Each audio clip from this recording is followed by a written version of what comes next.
Добрый день, дорогие друзья. Меня зовут Аил Джолурха. Я представитель общественного движения в поддержку мобилизованных из Якутии. Якутия с тобой называется наша организация. Якутия с тобой, это значит, вся республика сейчас чувствует себя рядом с каждым из наших мобилизованных ребят. Ребята были призваны, мобилизованы. Это была не добровольная поездка в зону специальной военной операции. Их мобилизовали, дали им 3 часа, и они выехали. Наше движение начало работать с 26 сентября.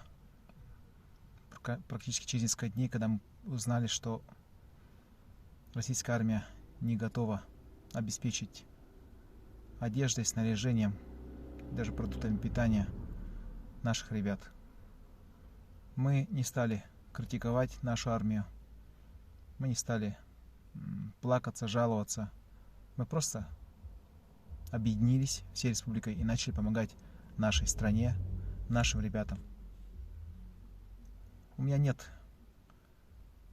чувства ненависти к украинскому народу, несмотря на ту пропаганду, которая с телевизоров лилась несколько лет. Мне, наоборот, жалко наш украинский народ, братский украинский народ, который используется американцами, англичанами, ну и всей этой мировой, так называемой, компанией, которая объединилась, которая не хочет видеть Россию сильной, развивающейся, мощной, счастливой. Украинский народ использует против России. Соответственно, используют все народы нашей России в этом конфликте. И то, что мы помогаем собирать вещи, отправляем медикаменты, деньги собираем, покупаем что-то там из оборудования, которое спасает жизнь наших ребят. Все это руководствуется не желанием кого-то победить, кого-то убить, что-то захватить. Нет. У нас единственное желание, чтобы сохранить жизнь нашим землякам, нашим братьям. Сейчас я наблюдаю за тем, как выходят видеообращения ребят с передовой. Я знаю, что есть ребята, которые скромно молчат. Есть ребята, которые действительно были где-то на 3-й линии, на 2-й линии, ну, в относительной безопасности. И попав на 1-ю линию, возмущаются больше всех, может быть, чем те, кто там уже давно. А многие ребята там продолжительное время, больше чем полгода, находятся на передовой. Многих из них уже не стало. Я встречаюсь, общаюсь с родителями участников СВО, мобилизованных. Я общаюсь с теми, кто пришел в отпуск после ранения. Я общаюсь с теми, кто сейчас мне звонит прямо с линии боевого соприкосновения, которые вышли только в место, где связь появилась. Ситуация, конечно, сложная, это война. Сразу скажу, что не все плохо. Ребята ни на публику, ни для какого-то красивого словца искренне восхищаются своими командирами бригад, своими руководителями. Говорят, что как командиры они вообще четкие, защищают каждого солдата, попросту не рискуют жизнями ребят. Это есть. Очень многие командиры бригад заслуживают самой высшей похвалы, хороших, может быть, высших наград. Чисто за человеческое отношение к своим ребятам, что они и тактику используют, и как-то все организовывают. Но при этом я получал непосредственно от ребят информацию, что они понятно, что там не обеспечены там, одеждой. Это мы как-то стараемся до них донести, но на первую линию не можем доставить, видимо. Многие так и не получили от нас гуманитарную помощь, хотя наше движение уже более 60 тонн различного груза отправило. Но есть еще нехватка и в медикаментах, есть нехватка в поддержке, в техническом оснащении боекомплектами наших ребят. Ребята там, с гранатометами, там, с автоматами против танков бьются, и причем героически, видимо, бьются. Очень многие командиры очень высоко оценивают вклад бойцов из Якутии. Но при этом больно слышать, когда ребят бросают, ребят не прикрывают, когда наши, рискуя жизнью, добывают координаты огневых точек, откуда их по ним стреляют. Эти данные передаются там в штаб или куда они там передаются. Вот с момента передачи координат до обстрела этих координат противника проходит час и более. Естественно, стреляют уже по месту, откуда уже все ушли. То есть каждый раз огневые точки, артиллерия безнаказанно стреляет по нашим ребятам.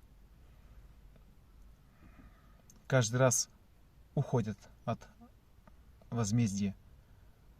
Вопрос в том, что мобилизованные, насколько принято, да, это не контрактники, не добровольцы. Мобилизованных надо как-то более защищенных, значит, каких-то условиях, наверное, привлекать. А то, что ребят с автоматами, грубо говоря, там, с каким-то минимальным боекомплектом на передовую бросают, как, не знаю, как штрафбатальон, это даже мне больно это услышать об этом. И я понимаю волнение родителей этих ребят. Ведь они сыновей родили не для войны, по идее. И многие мои друзья не дождались даже своих сыновей.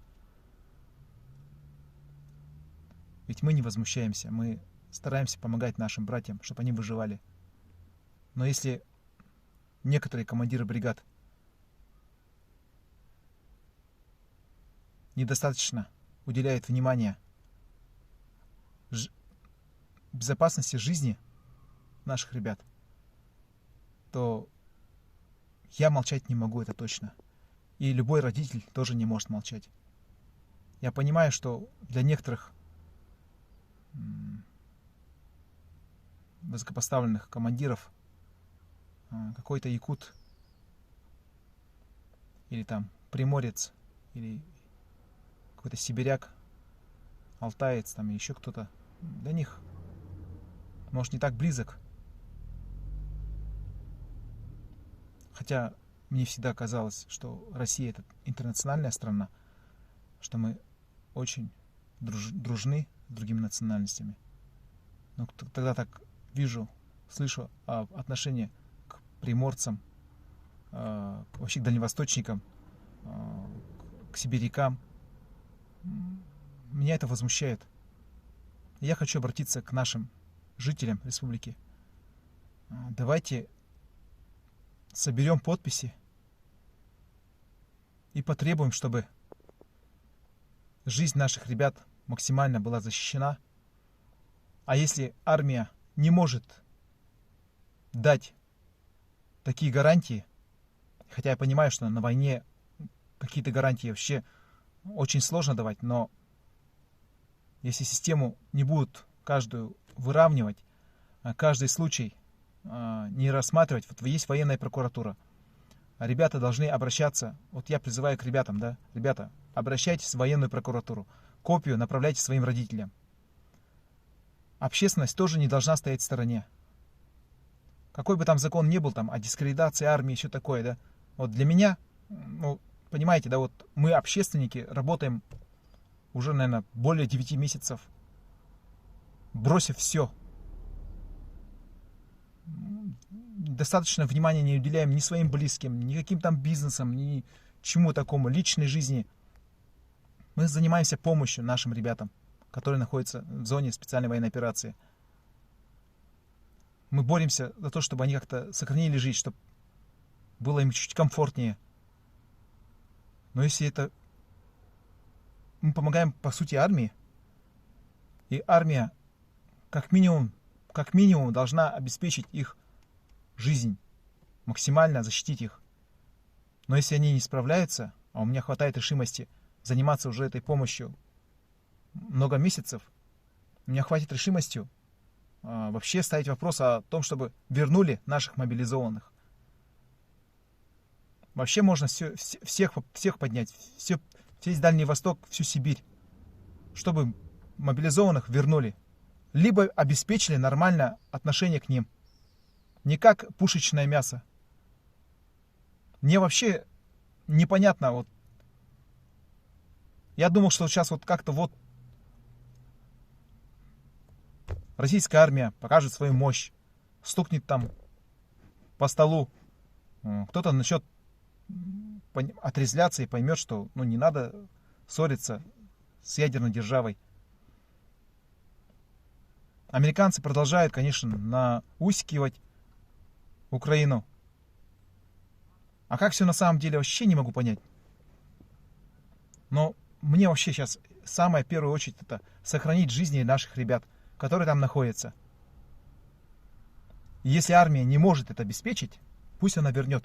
Пусть тогда служат там только контрактники, профессионалы, в крайнем случае добровольцы, а не тех, кому дали 3 часа и собрали и отправили.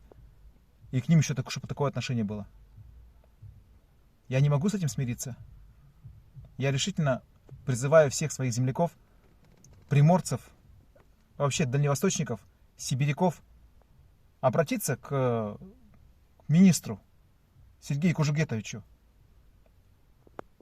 Наведите порядок. Поднимите все заявления в военную прокуратуру. Рассмотрите. Ведь есть же нормальные комбриги, которые берегут своих сослуживцев. Не все же плохо. Но те факты, когда вот каким-то образом вот эта бюрократия или что там, 1 час, вот дали координаты, все, отработайте там, защитите своих ребят, солдат, а не позволяйте их превращаться в пушечное мясо.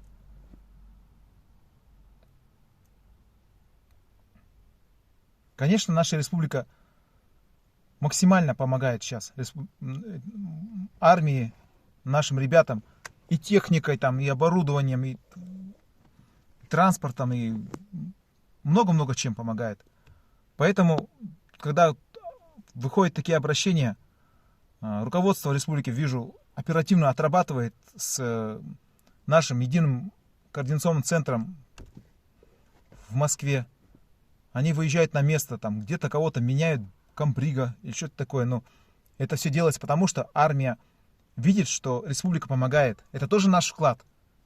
Они видят, что мы тоже помогаем. Сколько мы там посылок уже отправили. Какие-то вопросы же мы снимаем тоже по своим ребятам. Именно поэтому, видимо, армия идет навстречу, где-то вот как-то вот проводит. Но это не должно быть исключением. А к сибиряки, а дальневосточники вообще. Надо реагировать на все эти и исправлять вообще. Жестко вообще просто пресекать такое невнимательное отношение к солдатам. Надо беречь каждого солдата. Это не какая-то там шахматная игра.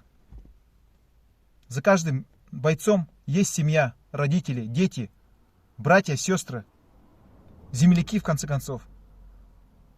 Поэтому надо обратиться всей республикой. Конечно, сейчас осенью будут выборы.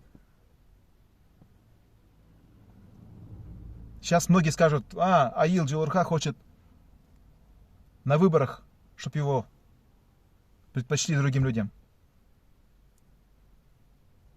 Я вынужден, чтобы сейчас меня приняли всерьез, я отказываюсь от участия в выборах этой осенью. Вообще никакие уровни выборов я не буду участвовать. Чтоб потом не говорили, что я ради выборов тут сижу, пиарюсь. Мы должны защищать своих земляков. Мы это делаем, как можем. Собираем вещи, лекарства, какое-то оборудование, чтобы защитить их от этих летающих гранат и все такое. Но и сейчас у нас должна быть решимость, чтобы защитить наших ребят, которых там, как незаконные приказы вот эти. Когда ребят заведомо не имеющих технические оснащения бросать на танки, грубо говоря, или отставить какие-то, не знаю, там, укрепрайоны или там какие-то населенные пункты, понимая, что они все равно либо погибнут, либо ставить вопрос, чтобы они выживали, ничего, чтобы убегали там, дезертировали. Наши, я думаю, в большей своей массе очень патриотичные, смелые и даже отчаянные ребята. Но я вообще против того, что там их восхваляли, что они такие хорошие бойцы. Надо к ним просто бережно относиться. Они не волшебники. Они не могут выживать с одним автоматом против танков. Без поддержки артиллерии, авиации. И радиорэбовских, радиоэлектронной борьбы тоже нужно поддерживать по всем фронтам технически. Первое время страна была, наверное, не готова. И мы просто, стиснув зубы, помогаем и будем продолжать помогать. Но уже время сколько прошло-то? Кто мешает-то? Кто нам мешает уже всю мощь сейчас направить на то, чтобы не допускать смерти наших ребят? Я думаю, что если у меня такой решимости хватает, у родителей тем более решимости хватит, чтобы ставить вопрос более жестко. Поэтому давайте объединяться, давайте защищать наших ребят. Мы не можем делать вид, что это нас не касается. Давайте, предлагайте свои варианты.